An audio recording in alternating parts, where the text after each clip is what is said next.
दोस्तों सभी को राम राम नमस्कार प्रणाम। नया अंग्रेजी कैलेंडर के अनुसार नए साल की आप सभी को ढेर सारी शुभकामनाएं। उम्मीद करता हूं आप लोग का दिन शुभ और मंगलमय हो। तो मैं तो ऐसे बर्थडे गीता का अध्ययन करता हूं, लेकिन आज मैं पहले आपको दिखाता हूं। इस पुस्तक से गीता का अध्ययन करता था। अब मैं बड़ा पुस्तक मंगाया हूं, रामसुख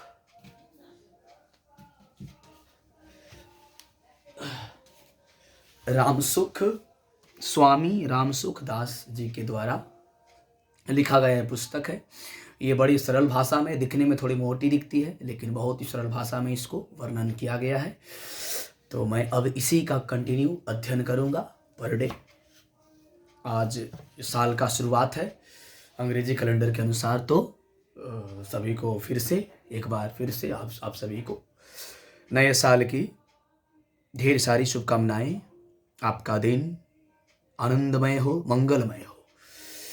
तो चलिए मैं शुरुआत करता हूं श्रीमद् भगवद गीता के पाठ का अध्ययन। और हम सभी नए साल में एक प्रण लेंगे कि हम सभी को बुक लवर बनना है, किताब प्रेमी। ये हमें एक नई हमारी एक नई दशोदिशा की ओर अग्रसर करवाएगा हमें। तो चलिए अब शुरुआत करते हैं। ओम श्री परमात्मने नमः। ओम श्री परमात्मने नमः। ओम श्री परमात्मने नमः। त्वमेव माता च पिता त्वमेव बन्धुश्च त्वमेव विद्या द्रविणं त्वमेव सर्वं मम देव त्वमेव माता च पिता त्वमेव बन्धुश्च त्वमेव विद्या द्रविणं त्वमेव सर्वं मम देव त्वमेव माता च पिता त्वमेव बन्धुश्च त्वमेव विद्या द्रविणं त्वमेव सर्वं मम देव। ओम नमो भगवते वासुदेवाय। ओम नमो भगवते वासुदेवाय। ओम नमो भगवते वासुदेवाय।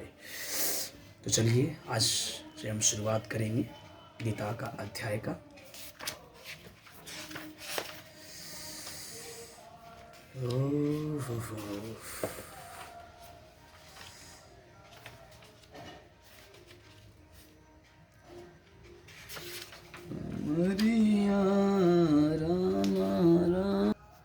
चलिए अभी मैं जैसे कि किसी भी चीज़ का शुरुआत करने से पहले हेतु गणेश भगवान का ये नमस्कार किया जाता है। तो मैं अभी वही कर रहा था। अब इसके बाद अब शुरुआत करते हैं। ओम श्री परमात्मने नमः। अथ प्रथमो अध्याय अवतरणिका। इसमें बताया गया है शुरुआत किस प्रकार से होता है। पांडवों ने 12 वर्ष का वनवास और 1 वर्ष का अज्ञातवास समाप्त होने पर जब प्रतिज्ञा के अनुसार अपना आधा राज मांगा, तब दुर्योधन ने आधा राज तो क्या, तीखी सुई की नोक जितनी जमीन भी बिना युद्ध के देनी स्वीकार नहीं की। अतः पांडवों ने माता कुंती की आज्ञा के अनुसार युद्ध करना स्वीकार कर लिया। इस प्रकार पांडवों और कौरवों का युद्ध होना निश्चित हो गया और तदनुसार दोनों ओर से युद्ध की तैयारी होने लगी। महर्षि वेदव्यास जी का धृतराष्ट्र पर बहुत स्नेह था। उस स्नेह के कारण उन्होंने धृतराष्ट्र के पास आकर कहा कि युद्ध होना और उसमें क्षत्रियों का महान संहार होना अवश्यम भावी है, इसे कोई टाल नहीं सकता। यदि तुम युद्ध देखना चाहते हो तो मैं तुम्हें दिव्य दृष्टि दे सकता हूँ, जिससे तुम यहीं बैठे बैठे युद्ध को अच्छी तरह से देख सकते हो। इस पर धृतराष्ट्र ने कहा कि मैं जन्म भर अंधा रहा, अब अपने कुल के संहार को मैं देखना नहीं चाहता, परंतु युद्ध कैसे हो रहा है यह समाचार जरूर सुनना चाहता हूँ। तब व्यास जी ने कहा कि मैं संजय को दिव्य दृष्टि देता हूँ, जिससे यह संपूर्ण युद्ध को, संपूर्ण घटनाओं को, सैनिकों के मन में आई हुई बातों को भी जान लेगा, सुन लेगा, देख लेगा और सब बातें तुम्हें सुना भी देगा। ऐसा कहकर व्यास जी ने संजय को दिव्य दृष्टि प्रदान की। निश्चित समय के अनुसार कुरुक्षेत्र में युद्ध आरंभ हुआ। 10 दिन तक संजय युद्ध स्थल में ही रहे। जब पितामह भीष्म बाणों के द्वारा रथ से गिरा दिए गए, तब संजय ने हस्तिनापुर में, जहां धृतराष्ट्र विराजमान थे, आकर धृतराष्ट्र को यह समाचार सुनाया। इस समाचार को सुनकर धृतराष्ट्र को बड़ा दुख हुआ और वे विलाप करने लगे। फिर उन्होंने संजय से युद्ध का सारा वृतांत सुनाने के लिए कहा। भीष्म पर्व के 24वें अध्याय तक संजय ने युद्ध संबंधी बातें धृतराष्ट्र को सुनाई। 25वें अध्याय के आरंभ में धृतराष्ट्र संजय से पूछते हैं। धृतराष्ट्र उवाच धर्म क्षेत्रे कुरुक्षेत्रे संवेता युयुत्सव माम का पांडवाश्चैव किम कुर्वता संजय। अर्थात व्याख्या, धर्म क्षेत्र कुरुक्षेत्र, कुरुक्षेत्र में देवताओं ने यज्ञ किया था, राजा कुरु ने भी यहाँ तपस्या की थी। यज्ञादि धर्ममय कार्य होने से तथा राजा कुरु की तपस्या भूमि होने से इसको धर्म भूमि कुरुक्षेत्र कहा गया है। यहाँ धर्म क्षेत्र और कुरुक्षेत्र पदों में क्षेत्र शब्द देने में धृतराष्ट्र अभिप्राय है कि यह अपनी कुरुवंशियों की भूमि है। यह केवल लड़ाई की भूमि ही नहीं, प्रत्युत तीर्थ भूमि भी है, जिसमें प्राणी जीते जी पवित्र कर्म करके अपना कल्याण कर सकते हैं। इस तरह लौकिक और परलौकिक सब तरह का लाभ हो जाए, ऐसा विचार करके एवं श्रेष्ठ पुरुषों की सम्मति लेकर ही युद्ध के लिए यह भूमि चुनी गई है। संसार में प्रायः 3 बातों को लेकर लड़ाई होती है, भूमि, धन और स्त्री। इन तीनों में भी राजाओं का आपस में लड़ना मुख्यतः जमीनों को लेकर होता है। यहाँ कुरुक्षेत्र पद देने का तात्पर्य भी जमीन को लेकर लड़ने में है। कुरुवंश में धृतराष्ट्र और पांडु के पुत्र सब एक हो जाते हैं। कुरुवंशी होने से दोनों का कुरुक्षेत्र में अर्थात राजा कुरु की जमीन पर समान हक लगता है। इसलिए कौरवों द्वारा पांडवों को उनकी जमीन न देने के कारण दोनों जमीन के लिए लड़ाई करने आए हुए हैं। यद्यपि अपनी भूमि होने के कारण दोनों के लिए कुरुक्षेत्र पद देना युक्ति संगत, न्याय संगत है, तथापि हमारी सनातन वैदिक संस्कृति ऐसी विलक्षण है कि कोई भी कार्य करना होता है तो वह धर्म को सामने रखकर ही होता है। युद्ध जैसा कार्य भी धर्म भूमि, तीर्थ भूमि में ही करते हैं, जिससे युद्ध मरने वालों का उद्धार हो जाए, कल्याण हो जाए। तब यहाँ कुरुक्षेत्र साथ धर्म क्षेत्र भी पद आया है। यहाँ आरंभ में धर्म पद से एक और बात भी मालूम होती है कि अगर आरंभ में धर्म पद में धर लिया जाए और 18वें अध्याय के अंतिम श्लोक के मम पद में मम लिया जाए तो धर्म शब्द बन जाता है। अतः संपूर्ण गीता धर्म के अंतर्गत है, अर्थात धर्म का पालन करने से गीता के सिद्धांतों का पालन हो जाता है और गीता के सिद्धांतों के अनुसार कर्तव्य कर्म करने से धर्म का अनुष्ठान हो जाता है। इन धर्म क्षेत्र कुरुक्षेत्र पदों से सभी मनुष्यों को यह शिक्षा लेनी चाहिए कि कोई भी काम करना हो तो बस धर्म को सामने रखकर ही करना चाहिए। प्रत्येक कार्य सबके हित की दृष्टि से ही करना चाहिए, केवल अपने सुख आराम की दृष्टि से नहीं, और कर्तव्य अकर्तव्य से के विषय में शास्त्रों को सामने रखना चाहिए। गीता 16वें अध्याय का 24वां श्लोक। संवेता युयुत्सव,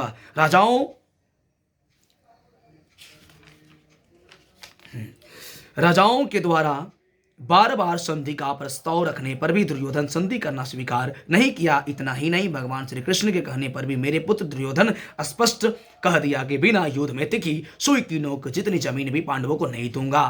तब मजबूर होकर पांडवों ने भी युद्ध करना स्वीकार किया। इस प्रकार मेरे पुत्र पांडुपुत्र दोनों ही सेनाओं के सहित युद्ध की इच्छा से इकट्ठे हुए हैं। दोनों सेनाओं में युद्ध की इच्छा रहने पर भी दुर्योधन युद्ध की इच्छा विशेष रूप से भी थी। इसका मुख्य उद्देश्य राज प्राप्ति ही था। वह राज प्राप्ति धर्म से हो चाहे अधर्म से, न्याय से हो चाहे अन्याय से, विहित रीति से हो चाहे निषिद्ध रीति से, किसी भी तरह से हमें राज मिलना चाहिए, ऐसा उनका भाव था। इसलिए विशेष रूप से दुर्योधन का पक्ष ही युयुत्सु अर्थात युद्ध की इच्छा वाला था। पांडवों में धर्म की मुख्यता थी।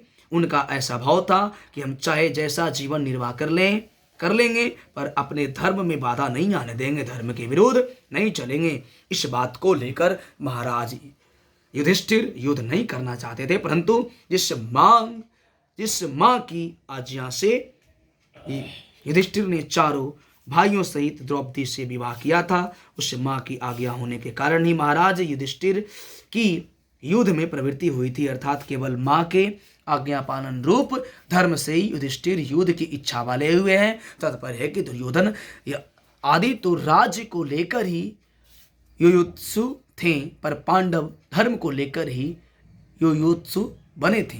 मामका पांडवाश्चैव, पांडव धृतराष्ट्र को अपने पिता के बड़े भाई होने से पिता के सामने समान समझते थे और उनकी आज्ञा का पालन करते थे। धृतराष्ट्र द्वारा अनुचित आज्ञा देने पर भी पांडव उचित अनुचित का विचार न करके उनकी आज्ञा का पालन करते थे। अतः यहाँ मामका पद के अंतर्गत कौरव और पांडव दोनों आ जाते हैं। फिर भी पांडवा पद अलग देने का तात्पर्य है कि धृतराष्ट्र का अपने पुत्रों में तथा पांडु पुत्रों में समान भाव नहीं था, उनमें पक्षपात था, अपने पुत्रों के प्रति मोह था। वे दुर्योधन आदि को तो अपना मानते थे पर पांडवों को अपना नहीं मानते थे। इस कारण उन्होंने अपने पुत्रों के लिए मामका और पांडु पुत्रों के लिए पांडवा पद का प्रयोग किया है, क्योंकि जो भाव भीतर होते हैं वही प्रायः वाणी से बाहर निकलते हैं। इस द्वैधी भाव के कारण ही धृतराष्ट्र को अपने कुल के संहार का दुख भोगना पड़ा। इससे मनुष्य मात्र को यह शिक्षा लेनी चाहिए कि वह अपने घरों में, मोहल्लों में, गांवों में, प्रांतों में, देशों में, संप्रदायों में द्वैधी भाव अर्थात ये अपने हैं ये दूसरे से हैं या दूसरे हैं ऐसा भाव न रखें। कारण कि द्वैधी भाव से आपस में प्रेम स्नेह नहीं होता, प्रत्युत कला होती है। यह पांडवा पद के साथ एवं पद देने का तात्पर्य है कि पांडव तो बड़े धर्मात्मा हैं, अतः उन्हें युद्ध नहीं करना चाहिए था, परंतु वे भी युद्ध के लिए रणभूमि में आ गए। तो वहां आकर उन्होंने क्या किया?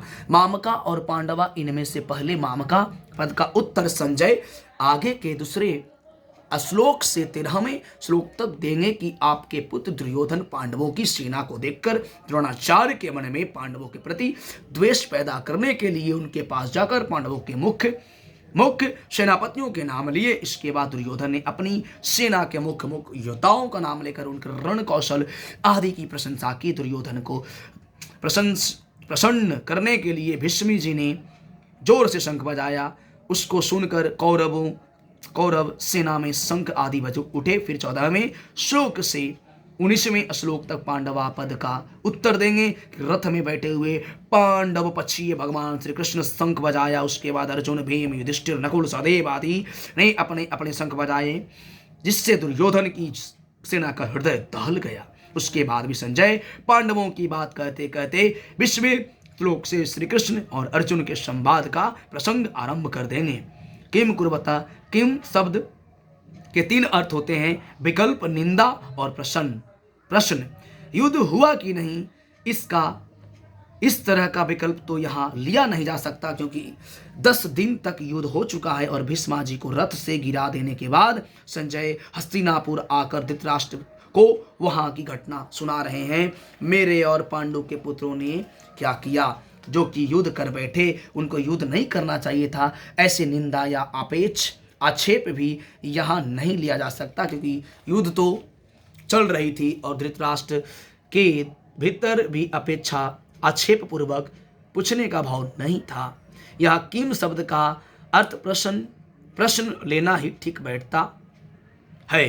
धृतराष्ट्र संजय से भिन्न भिन्न प्रकार की छोटी बड़ी सब घटनाओं को अनुक्रम से विस्तार पूर्वक ठीक ठीक जानने के लिए ही प्रश्न कर रहे हैं। प्रशिष्ट भाव, मेरे पुत्र और पांडव के पुत्र, इस मतभेद से राग द्वेष पैदा हुए, जिससे लड़ाई हुई, हलचल हुई। धृतराष्ट्र के भीतर पैदा हुए राग द्वेष का फल यह हुआ कि 100 के 100 कौरव मारे गए और पर पांडव एक भी नहीं मारा गया। जैसे दही बिलोते हैं तो उसमें हलचल पैदा होती है, अर्थात दही घुमाते हैं तो उसमें हलचल पैदा होती है जिससे मक्खन निकलते हैं, ऐसे ही मामका और पांडवा के भेद से पैदा हुई हलचल से अर्जुन मन में कल्याण की अभिलाषा जागृत हुई, जिससे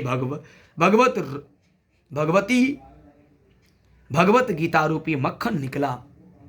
तात्पर्य यह हुआ कि धृतराष्ट्र के मन में होने वाली हलचल लड़ाई पैदा हुई और अर्जुन के मन में होने वाली हलचल से गीता प्रकट हुई।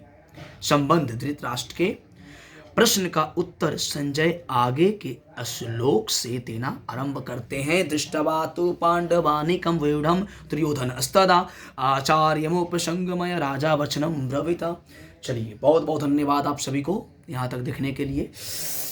और अब मैं अपने ये नए साल का शुरुआत रामसुख स्वामी रामसुख दास जी के द्वारा लिखित श्रीमद् भगवद गीता से ही करूँगा। आज से आरंभ कर दिया हूँ और इसको प्रत्येक दिन अध्ययन करूँगा। वाकई में आप लोग भी ध्यान दिया होगा, कितनी बारीकी से समझाया गया इसको और बड़ा आनंद आया। बहुत कुछ हमको आज ज्ञान मिला। उम्मीद है कि आप लोग को भी सुनने से मिलेगा। तो एक बार प्रेम से बोलिए राधे राधे। तो आज हम लोग कहीं का प्लान किए हैं, थोड़ा बहुत घूमने का। इसी बहाने मन को थोड़ा सा मूड को फ्रेश कर लेंगे और उम्मीद करता हूँ आप लोग भी अपने ये नए साल के पहले दिन को अच्छे से मनाएं और इसी प्रकार से आप भी शुरुआत करें। धर्म के साथ, धर्म को साथ लेकर ही चलें ताकि आपके अंदर एक नई ऊर्जा का ये सृजन हो और आप भी एक नई राह पर चल सकें और आप भी मनुष्यता की मनुष्य की मनुष्यता को समझ सकें। चलिए, जय हिंद, जय भारत, नमस्कार, प्रणाम सभी को। आनंद रहें, मस्त रहें। जय हिंद, जय भारत, वंदे मातरम, इनकलाब जिंदाबाद, जय श्री राम, नमस्कार, प्रणाम। आज का ये अध्याय यहीं पे समाप्त करता हूँ। उम्मीद करता हूँ आप लोग भी प्रण लें आज से पुस्तक अध्ययन करने का और पुस्तक प्रेमी बने, मोबाइल प्रेमी ना बने। कोई और प्रकार के प्रेमी बनने से अच्छा है माता पिता का प्रेमी बने, पुस्तक प्रेमी बने। आपका जीवन कल्याण हो जाएगा, धन्य हो जाएगा। नमस्कार, प्रणाम।